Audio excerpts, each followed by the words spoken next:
MPs are warning that the government is too focused on its short-term response rather than long-term plans for flooding, for heat waves, for storms. Yeah, so joining us now is one of my favourite contributors, senior meteorologist, Jim Dale, who is here with some climate warnings, no doubt, Jim. Are we as a nation, are we as a government being too slack on the impending climate catastrophe, as you predict? Yeah, good morning, the pair of you. Nice to be with you. And the answer is a big yes. They've been slack for a long time. If they've not slack, then they're going backwards, steering backwards. I'm going to give you one word, actually, because I think there's a line in the sand that's happened in the last few days, and that's Dubai.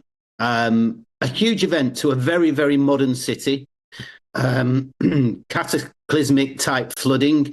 20 odd people dead, and this isn't the first place to go down with this type of event, but it is a major city, and you know, when you get this type of event happening in a very modern city, infrastructure not quite in the right place, it's a massive warning going forward.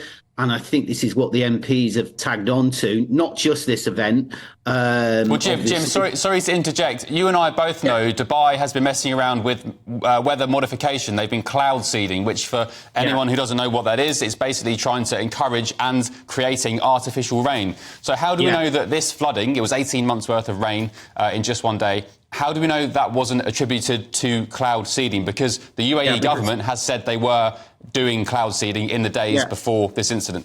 And others said they weren't, but it actually makes no difference. But cloud seeding is a very localised thing. Generally speaking, just a few fields here or there, a small region. This is absolutely nothing. I've looked at the meteorology. This was everything to do with the Arabian Sea, record temperatures, give or take, pushing up very warm, humid air, meeting cold air coming across Saudi Arabia, the convergence of the two air masses, very slow moving, massive thunderstorms fueled by excess temperatures created by climate change. And Ben, we're going to see more of this. Make this absolutely clear. I've been on this station many times, and certainly with Pitt, talking about this subject. And you know full well that this isn't going anywhere tomorrow. And that is why the MPs are concerned that this government is kind of in a way moving more towards the Reform UK denial, build a big wall type thing. That's what Richard Tice was saying last night.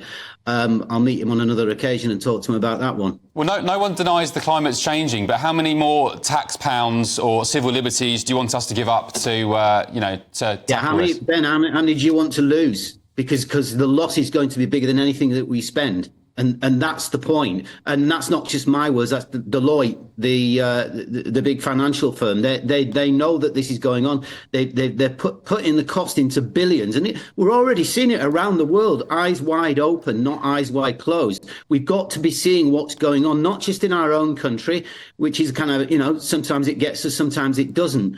But that message in a bottle in Dubai was, in effect, a massive warning. By the way, go on, Pip, sorry. No, I was just going to say that when you go out and you talk to real people who are victims of flooding time and time again, one of the issues is that the barriers aren't high enough. Another issue is that there's too much building on floodplains and that rivers aren't being dredged. Yeah, you're not wrong with that, and I don't say, don't put those walls higher, but look, you can keep making things bigger and bolder, a bit like walls in Texas to keep migrants out, if you like. You can carry on doing that, but there's always ways and means that the climate, as it's ramping up, as it is doing at this moment in time, will just over stress that. So look, you've got to go to the problem itself. And the problem itself is fossil fuels being put into the atmosphere that are loading the CO2 in the atmosphere, that is giving us a greenhouse effect, that is putting temperatures up, that makes the atmosphere hold more water or increasing heat around the globe, which is going on left, right and centre as we speak. OK, Jim Dale, thanks very much.